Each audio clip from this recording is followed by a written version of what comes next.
Colleagues, welcome to the Global Coalition to Address Synthetic Drug Threats. My name is Brian Morales, and this is Subworking Group 2.1. I'm going to share my screen so we can get started with today's announcements. The first announcement I want to share is that this month's sessions include presentations from civil society organizations. Those will be in tomorrow's sessions on public health, but I want to thank the Vienna NGO Committee for their support and collaboration over the past months in bringing together that information from civil society organizations, the feedback, the ideas, recommendations, and such. These sessions tomorrow will include presenters from civil society, but not participants. Participants will still be those who are government representatives, and per usual practice, we'll be recording the presentations, but not the discussion. Now, very importantly, we are entering a new phase of the coalition's work. We are going to be asking participants to report on the actions that they have taken to address synthetic drug threats as we come toward the conclusion of our first year in September. We have already conducted outreach through our U.S. embassies into your countries. They have been contacting your foreign ministries to formally request those actions. Today, we are sharing the reporting process with you, and we will also be sending you an official letter requesting the report of your actions. These actions that we receive from you all will be shared on our website, and some content may also be shared in the Year 1 report. So, what actions can you report? First, if you have adopted a new practice, a policy, a strategy, a regulation, or a law, and that would be from the period of July 7th, 2023, when the coalition started, all the way through the present date, and even up until September, because the coalition first year comes to an end in early September. So it could be forward-looking things as well. Second, the launching of any new engagement or collaboration with the private sector can also be reported. Third, any financial support that's been provided bilaterally or to international organizations, or any in-kind assistance that is being provided to build the capacity of another country or to advance a joint initiative addressing synthetic drugs. Fourth, if you are hosting a regional or global meeting, if you've done so in the past, or if you're planning to do so up through September on a thematic area of interest to the coalition, you can report that. Fifth, the expression of interest in any of the specific initiatives in our global menu of initiatives from our website developed by the international organizations. Participating in one or more can also be looked at as achievements. And any other act that will strengthen your country's response to synthetic drugs consistent with the recommendations. So I have a few guidelines for submitting the report. The report should be up to 2 pages in length in Microsoft Word or just in an email format, ideally in English, but we will also accept any other language. And the deadline that we are requesting is by the 3rd of June. You can email your submissions to syntheticscoalition@state.gov. And where are these recommendations? We have now uploaded them to the website. If you go to the timeline tab on the web page, you will see a bar, an orange bar that says Final Key Recommendations. You can click on that and have access to the 68 recommendations of the coalition. And I want to end by saying this is we're coming to the last opportunities to present for the coalition. So this is the last time that we are doing the outreach to invite you to present over the coming months. The final subworking group meeting is in August, and then we have our final working group meeting in September, after which time we enter the implementation phase. So please email us again at the email address that you see there if you would like to present. And I will end by saying that if you have any questions, you can share them at the end of the session, or you can again send us an email and we are happy to get back to you. So with that, I'm going to stop sharing my screen and I'm going to turn it over to our co-chairs for Subworking Group 2.1, Charles Perry and Benoit Archambault. Over to you. Thanks a lot, Brian. Can you hear me well? Yes. Yes, perfect. Okay, today I'll be by myself. Charles is not there. He's somewhere over the ocean between South Africa and Australia. So won't be able to be with us today, so I'll try to do my best to co-chair by myself, so to chair by myself. So I have a fairly jam agenda today. We have two interesting speakers.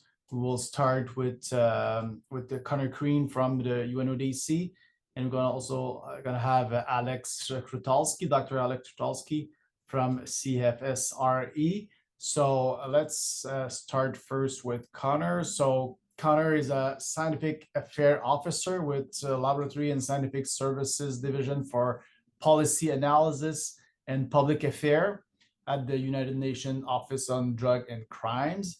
In his capacity as a scientist, Connor also oversees the elaboration manuals and on recommended methods for the identification and analysis of substance and support the implementation of training to strengthen capacity for law enforcement and forensic personnel. So we are pleased to have Connor present on the ICE program and other capacity building activities today. So Connor, I don't know, I think you're there, I saw you. So the floor is yours, and we'll get back at the end for your question. Thank you, Benoit. I'll just share my screen. Yeah, thanks for the opportunity to present to you today in this working group. I thought I would take the angle a little bit about data, so if we go before the data collection, we need to talk about the data generation. So I think I'll talk a little bit about the work that we do within UNODC to support the generation of quality data, and a little bit broader, covering the tools and services that we have for different clients of the United Nations Office on Drugs and Crime, and in particular the laboratory and scientific services. So if we think of these three spheres of clients that we work with, the first is the laboratories, directly connected to law enforcement, the frontline officers, and also the science and policies. So the people from member states who attend meetings in Vienna here, who then make decisions on appropriate policy. So maybe the role of the laboratory and scientific services to improve the national forensic capacity and capabilities of member states to meet internationally accepted standards and ensure these standards are available and accessible worldwide. And more importantly, the consequences of that are to increase the use of forensic science services, data, and information for evidence-based operational purposes, strategic interventions, and policy and decision-making. So if we start off with getting the law enforcement and the frontline officers to do their work at the highest quality level possible, this will lead to more scientific evidence that will make for better informed policy. So I'll talk a little bit about a few of the different resources we have that contribute to that process for member states. I'll mention the proficiency test that you've already mentioned, which is a proficiency test on the analysis of drugs in seizures and also in biological specimens, because we work with laboratories who are law enforcement, but also health laboratories who do toxicology analysis. Secondly, the reference materials program we have, which is part of the International Quality Assurance Program. The specific manuals and guidelines we have for member states, as well as the expert advice, training, and mentoring support that we do. If we wanted to start off with the proficiency tests, we know proficiency tests are an essential part of quality management systems and quality assurance. And the one we run here within UNODC is provided free of charge to national drug testing and toxicology laboratories. And we prepare samples either made from donations of real seizures, so we use real samples as test samples for seized drugs labs. And then we also have urine samples that are spiked with drugs and metabolites for toxicology laboratories. So the idea of the proficiency test is to provide blank samples to laboratories, and they can analyze them and then submit results to us, get immediate feedback on their performance, and it allows them to test themselves against themselves and compare themselves with laboratories from all over the world. So the idea is to enable labs to, if necessary, identify weaknesses, put in place corrective actions, and enhance their capacity. The benefit of working with us as a neutral partner is we make no judgments on the performance of anybody. We just do what we can do to support the work of laboratories. And as part of this proficiency test, we also have the provision of reference materials biennially to eligible participating laboratories. And I'll say why it's biennially and eligible in a second. And the reason is we have over 326 laboratories who participate in this proficiency test twice a year. So we cover more than 90 countries worldwide, and I would speak to the audience today to see if your country is not included in this map. Please contact me and we can ensure that laboratory or laboratories from your country do receive access to this support that UNODC provides free of charge.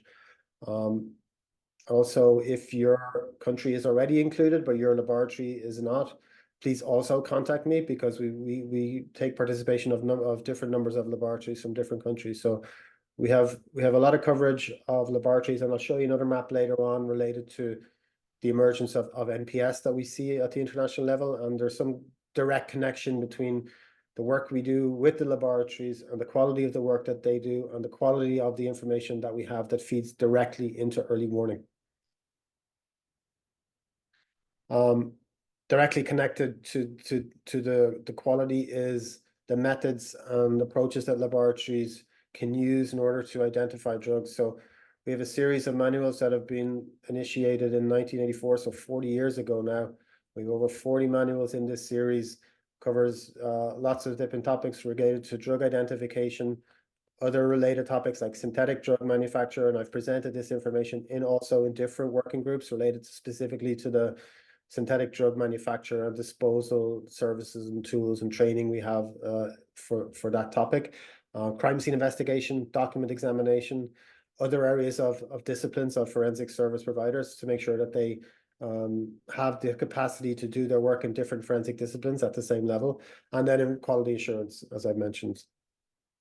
So these manuals cover identification of traditional drugs, in seizures, in biological specimens. They cover the emergence of new groups of drugs. We have a fentanyl and analogs manual that we in biological specimens that we produced in 2018. We have a cannabis manual that we revised 2 years ago based on changes in cannabis products that we were seeing in member states and the need to provide guidance on what different type of analytical approaches may be needed in order to discriminate between different isomers of THC that were coming on the market. So we evolved the manuals that we have based on what we see the needs of member states are.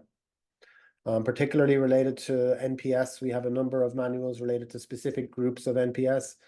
And I'll talk maybe just cannabinoids and cathinones in particular. We have 2 manuals that both have been revised in the last number of years, because when they were first produced, these substance groups were emerging and were an issue around the world. Over the course of time, both these substance groups are now probably the 2 largest substance groups around the world. So we've produced revisions. So as we see this is necessary, we produce revisions. Maybe for cathinones, it might have focused a little bit on additional analytical methods to support isomer discrimination. And for cannabinoids, it was just a wider, more diverse group of substances. So when it's necessary, we do revise them.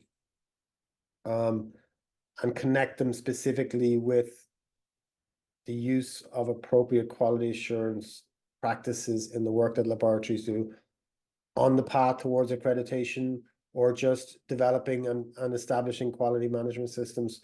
What would they need to have in place, and what guidance can we also provide on how they may need to validate their analytical methods to be sure that the quality of the results that they do is the highest level possible. So that's the manuals that cover drug analysis, drug identification, quality management. I mentioned the disposal of chemicals and the resources we have for synthetic drug manufacture. We have a suite of series of manuals and guidelines and training courses in that topic. We have a resource that's very comprehensive on clandestine manufacture of substances under international control. This is an over 500-page resource that has a lot of information about what different precursors can be identified, what drugs can they be used to manufacture, and we're connecting this with our other resources in an online system that allows you to search for a precursor chemical, find the drugs that can be used to manufacture, find out about hazards associated with that precursor chemical, what methods can be used for its disposal. So we're connecting all of these areas in synthetic drug manufacture together in an online resource that will be available very, very soon.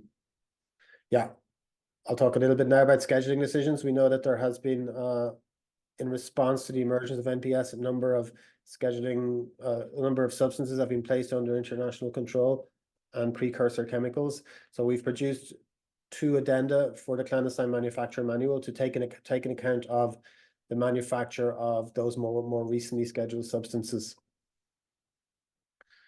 Yeah, hand in hand with all of the things I previously mentioned, we have training courses. And I would encourage you to also contact me if you would like to see what kind of training resources we have within UNODC that can be provided to your member states.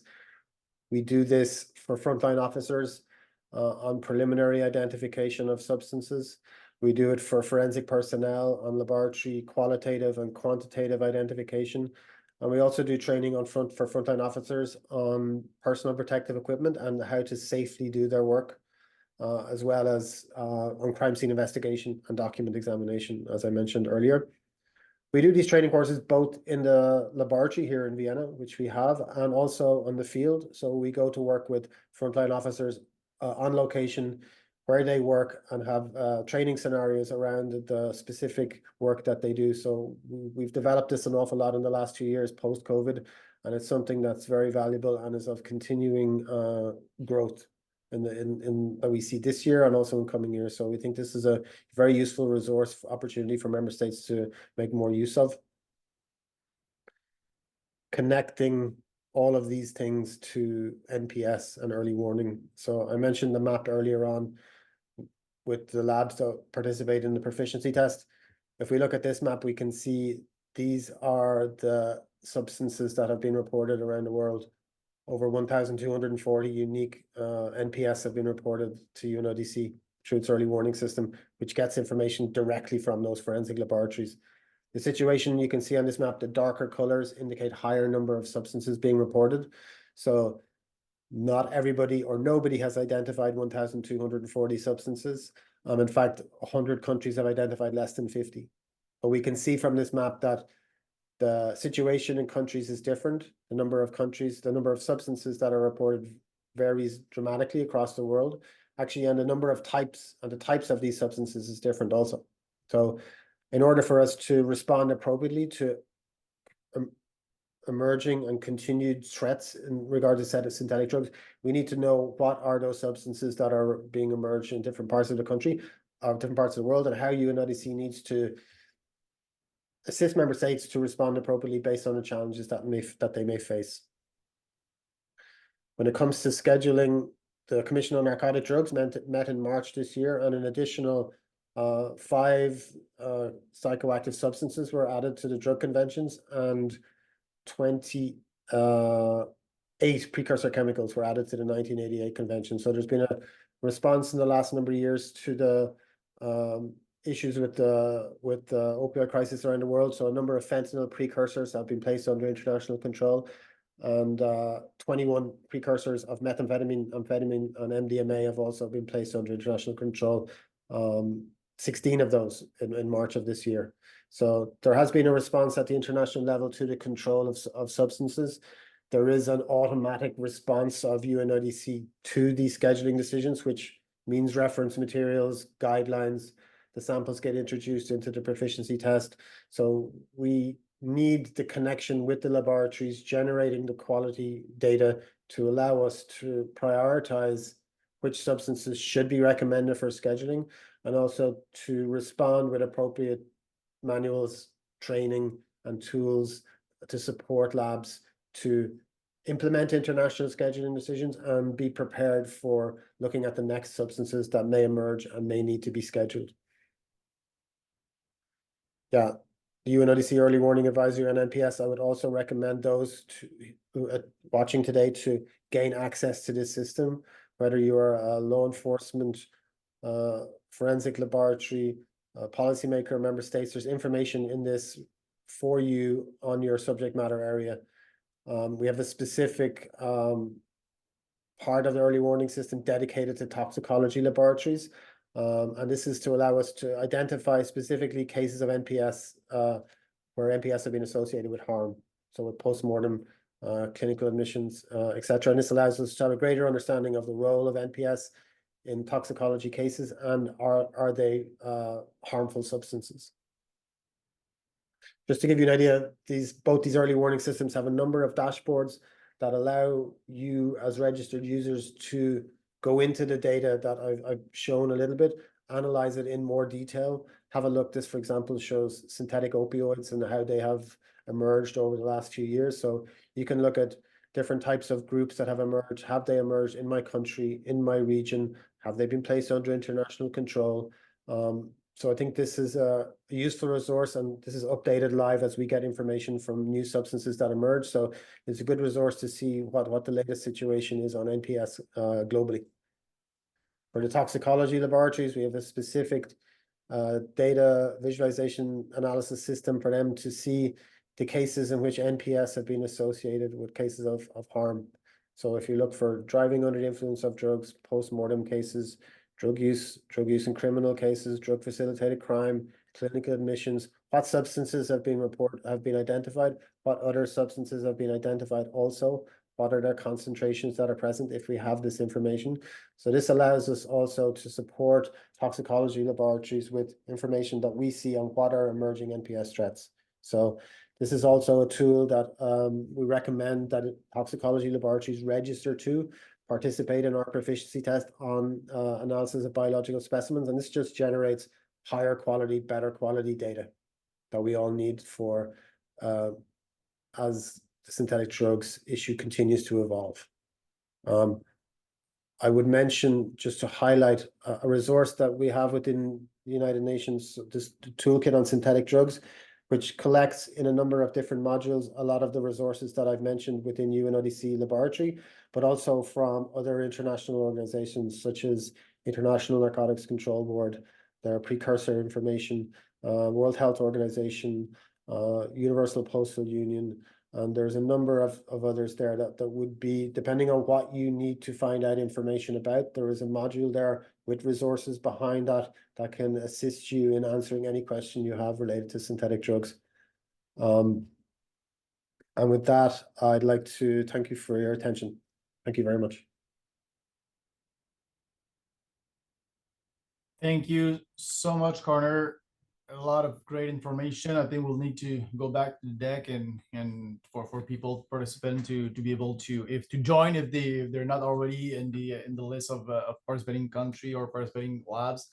Are you okay, Connor, if we go to the next presentation? So you stick around and we come back at the end for questions. It's gonna be easier to manage the time. So I think we're gonna go that route if you're available. Sure. Thanks a lot. All right.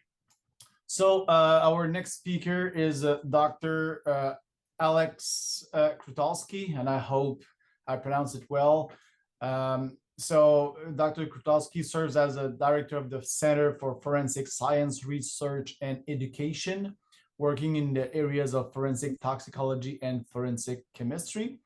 He's the program manager of the NPS Discovery, the CFSRE's Drug Early Warning System and flagship program for identification and characterization of new and emerging synthetic drugs. He is a chemist by training and practices as a forensic toxicologist. Thank you for joining us, Alex, to provide an overview of your program and recent trends in the US. So the floor is yours. So you mentioned that you have a 10-15 minutes, or if you want to go a little bit over, that's okay. I know you have a lot of material, so if you go up to 18 minutes, that will be okay. Sure, yeah, and if I talk too long, feel free to and Alex, may I trouble you to speak a little bit closer to your device? Thank you so much. Sure. Well, Thank I don't know if I actually don't even know what microphone I'm using. I'm assuming it's coming from my webcam. Does this sound better? It sounds a little bit better. Please, as close as you comfortably can. Thank you. Go ahead, please. Okay. Let me just verify what microphone I'm using. Yeah, does this sound better? And also, can you make sure that you are in the English channel, please, because otherwise we're going to have issues with the interpretation. So you need to click the icon of the globe and make sure that you are in the English channel, please. Yes. I think I lost my globe icon now that I've shared. I may need to stop sharing. And it may be hiding under 3 dots. If you do not see it, click 3 dots, and there is going to be an option there for interpretation, and then you will be able to select your language channel. Otherwise, it should be an icon of the globe on your screen. Yeah, I don't see either. I did see it. I know. Here we go. Yeah, I saw it here. English. English, yes, please. Okay. Is that good now? You're good to go. Thank you so much. Okay, great. All right. Hello, everyone. As mentioned, I'm going to, oops, I lied. That is the wrong slide set. Let me pull up the correct one.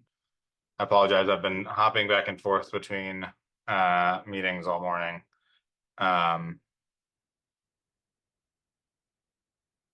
There we go. Now you should see the right slide set.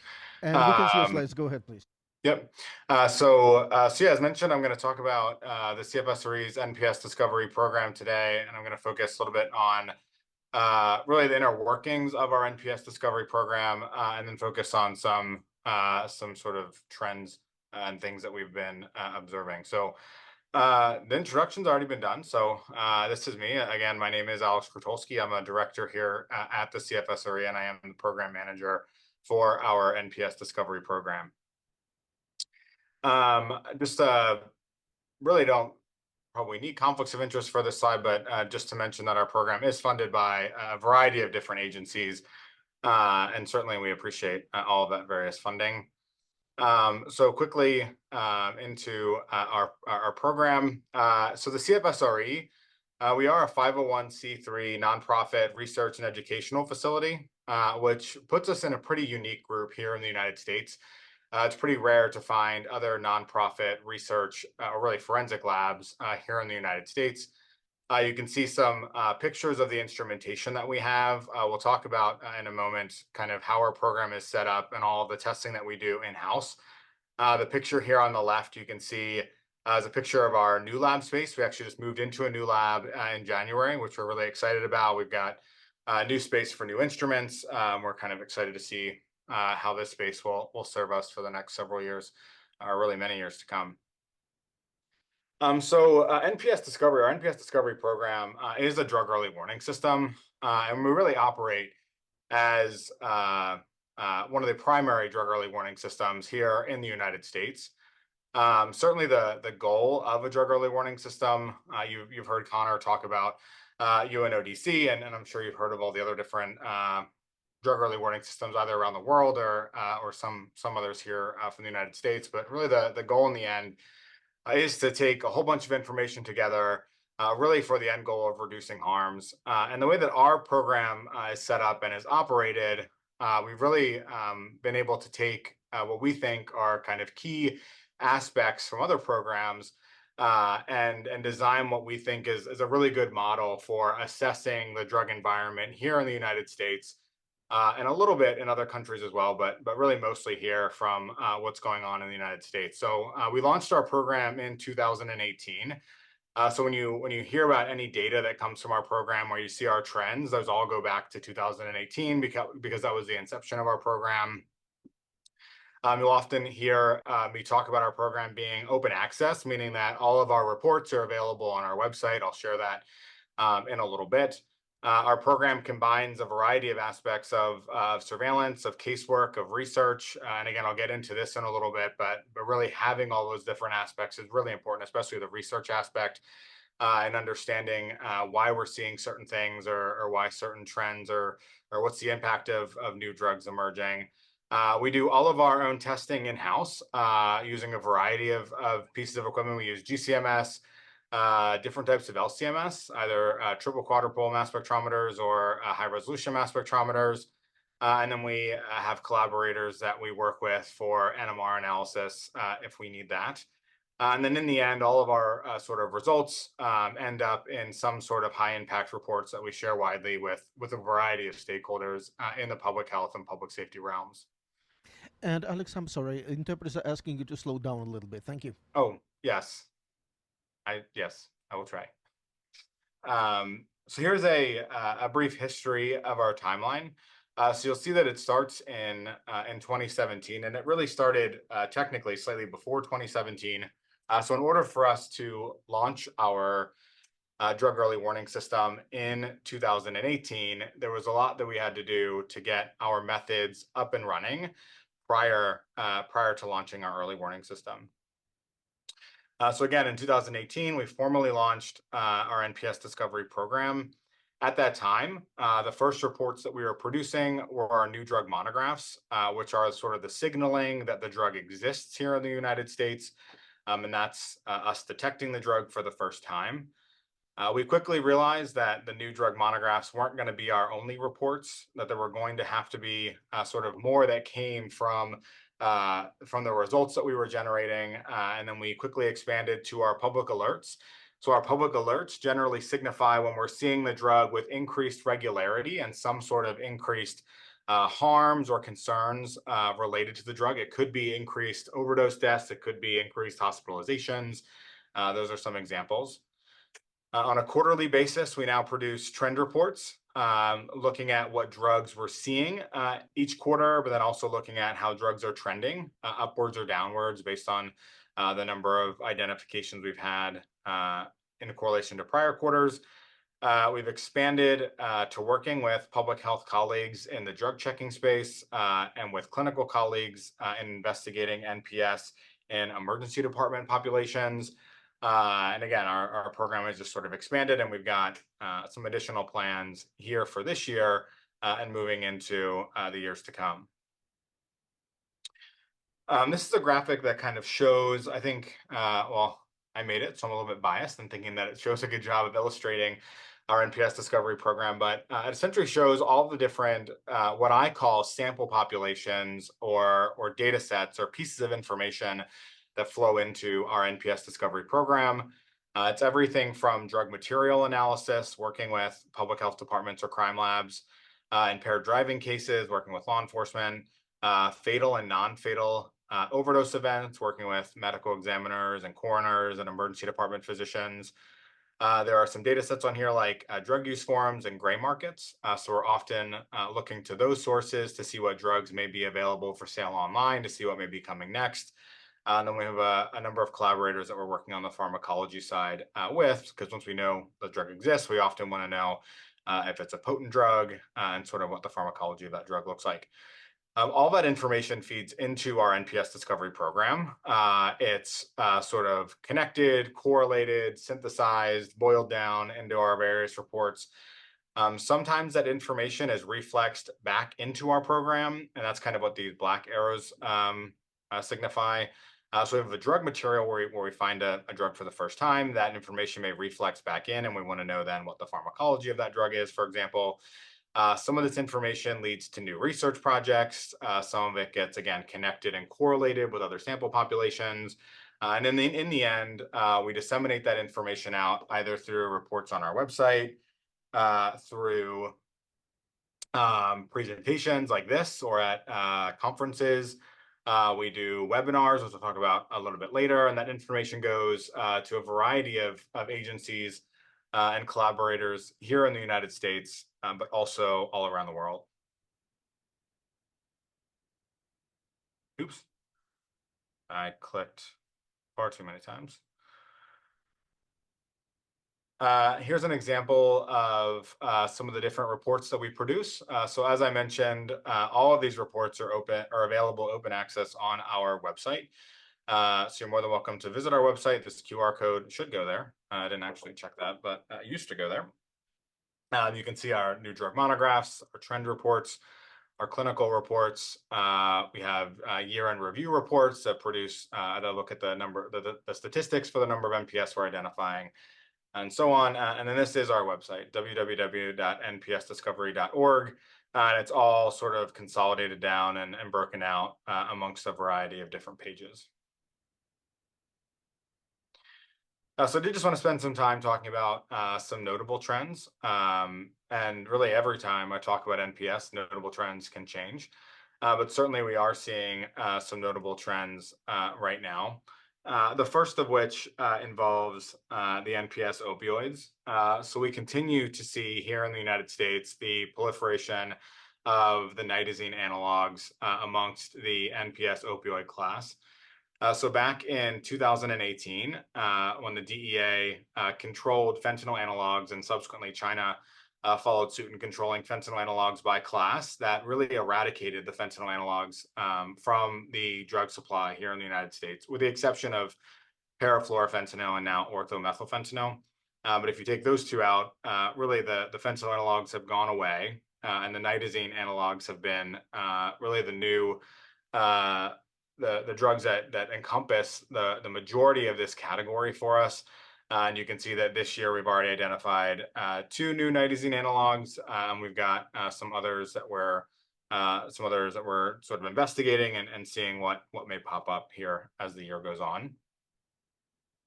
And then this graphic does sort of maybe a better job of illustrating that the NPS opioid market is primarily consumed with nitazene analogs here in the US. On the left, this is all of our NPS opioid detections.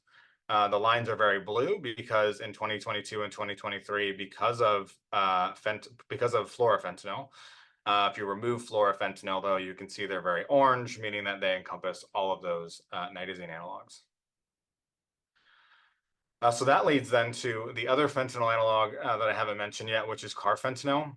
We are seeing a resurgence of carfentanil here in the United States, but it does feel a little bit different this time. In the past, when we've seen outbreaks of carfentanil in the United States, they've generally been localized to certain areas, maybe in one city or one state. But of recent, this is dating back maybe the last 6 months, if not longer, we have been seeing identifications of carfentanil across the country here in the United States, and usually co-occurring with fentanyl. And I'll show that on the next slide. It certainly has us sort of wondering the source of carfentanil, and there's a lot that we're doing to track that. This is just a snippet online of the NOR version of carfentanil for sale. These are drug products that we've actually tested in our lab. And I often say this, and I say the good thing about carfentanil, but I always say that people have to wait until I finish the sentence. If there is a good thing about carfentanil's reemergence right now, it's that it is primarily being seen in small amounts alongside fentanyl. So we aren't seeing it in high amounts in products, meaning that these aren't products that are causing significant, severe, widespread overdose outbreaks or overdose death outbreaks like we've seen in the past. So you can see here just some examples of products that we've tested.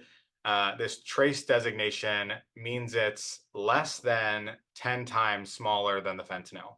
So less than, in this case, 10% of the amount of fentanyl that's in there. So certainly still toxicologically relevant and significant, but small in that sense.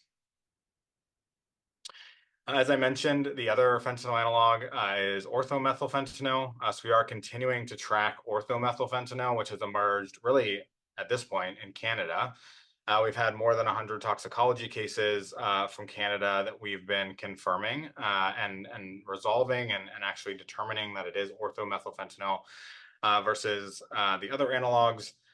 Interestingly, orthomethylfentanyl has what I would consider to be similar potency to fentanyl. Their EC50s are, orthomethylfentanyl is a little bit lower, but they are sort of in the same ballpark. It's not super potent or much more potent like carfentanil or the nitazene analog. So certainly we're continuing to see what happens with orthomethylfentanyl to see what comes of that here in the United States.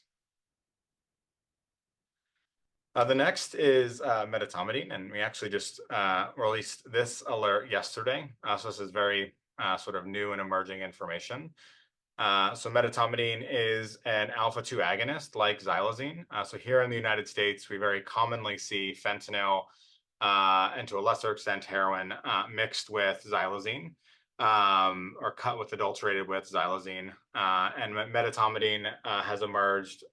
It emerged really a couple of years ago in Maryland as an adulterant in fentanyl. However, of recent, we've had pretty large mass overdose scenarios in Philadelphia and Chicago that have been pretty alarming. We've tested drug products from both cities, and this is the alert that we issued again just yesterday. And interestingly, the drug products that we've tested so far really have shown variable results. Some have been fentanyl, xylazine, and medetomidine. And sometimes the medetomidine is the largest peak. Sometimes it is the same amount as xylazine, so it's kind of, again, variable in that sense. We had samples from Chicago that were heroin and medetomidine with only trace amounts of fentanyl and no xylazine. And then we've also seen samples that were fentanyl, xylazine, medetomidine, nitazene analogs, some ketamine in there, I think some benzos. So there's really a large variety, but right now we're seeing really this increased proliferation, this fast proliferation of medetomidine in the recreational opioid drug supply here in the United States. The next is these graphics come from an alert that we'll issue probably next week on 2-fluoro-2-oxo-PCE. So this is a hallucinogen. It is the reason that it's so strange is the table on the left. You can see that we're seeing it in very strange products. So sometimes we see it in samples where it's expected, samples where either it's with ketamine or mixed in with or a suspected hallucinogenic product. However, we've seen it in samples mixed with fentanyl, and then of recent, or samples mixed with methamphetamine, and then of recent, we actually saw it on paper strips from a jail. So this has been quite interesting to track 2-fluoro-2-oxo-PCE, and you can see it's popping up in a variety of states around the country. Certainly not to a large extent like some of the other NPS, but with notable observations.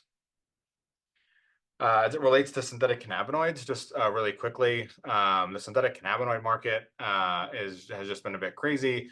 But here of recent, we are starting to see actually the reemergence of some old synthetic cannabinoids. We've had a number of 5-fluoro-ADB cases recently.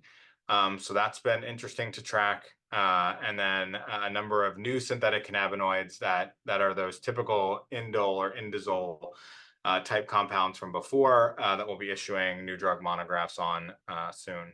So yeah, the synthetic cannabinoid market has changed massively over the last 4 or 5 years, specifically with relation to the control that China put in place in July of 2021, and now fast forward to 2024.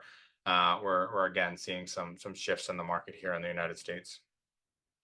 And then Connor mentioned this, the international scheduling and control efforts. I didn't talk about bromazepam and dimethylpentylone just because they are just so commonly seen. However, we do expect that to fall off pretty drastically now that they are internationally scheduled. So we are sort of waiting here in the United States to see what the replacements will be for bromazepam and dimethylpentylone. We know based on prior history that when these drugs are scheduled, the market generally, the void in the market is generally filled with something else. So we're kind of wondering what that next benzo and stimulant will be, and what will take their place, if anything. So we're waiting on that, and later this year and in a few months we may know. So just to wrap up, I wanted to mention some of the education and training that we have going on here at the CFSRE. So if you are interested in hearing more about what's going on with our NPS Discovery program, we have quarterly webinars that we offer. These coincide with the release of our quarterly trend reports. So they're generally the Thursday of the second week of the quarter, around there if the scheduling works. So right at the sort of the beginning of each quarter in January and April and July and October, I think, if I'm doing that correctly in my head. Keep an eye out for these. We do rotate content through. So sometimes we'll talk more about drug materials and our public health efforts. Sometimes we'll talk more about toxicology samples and our medical examiner and coroner collaborations. So just keep an eye out for these if you're interested more in what's going on in the NPS space, and updates from our drug early warning system. We have a visiting scientist program as well. We've had a number of visiting scientists visit our lab in the past, some sponsored by the Colombo Plan. You can see an image here on the top right of some scientists that were with us working on a project. Sometimes these are short-term visitations, sometimes they're long-term visitations. Sometimes they involve training, research, education, or a combination of all of that. So that's something that we love to do here. We have visiting scientists coming through all the time. So if you're interested in learning more about sort of how our programs operate, learning more about the instrumentation that we use, all of that, we have that visiting scientist program. And then lastly, the CFSRE does offer a number of continuing education opportunities. We have two graduate degree programs, from two universities here, Thomas Jefferson University and Arcadia University, which are here in Pennsylvania, the state that we're located in. And those are Masters of Science degrees in various disciplines of forensic science. We offer a number of online and in-person events as part of our sort of continuing education portfolio. And then just really a rotating schedule of all different types of events and content and different subdivisions and subspecialties of forensic science. Certainly our NPS content falls under that as well. So, so that's it for me. Hopefully I did decently well on time. Here's my contact information if you're interested in reaching out, and again, our website. Thank you so much, Alex. So we'll come back, Connor, maybe to open his camera. Maybe as well, I don't know if Simona and Grant, you're on the line as well. So we will open the discussion, some question, comments. We have a little bit more than 10 minutes, so plenty of time to have discussions.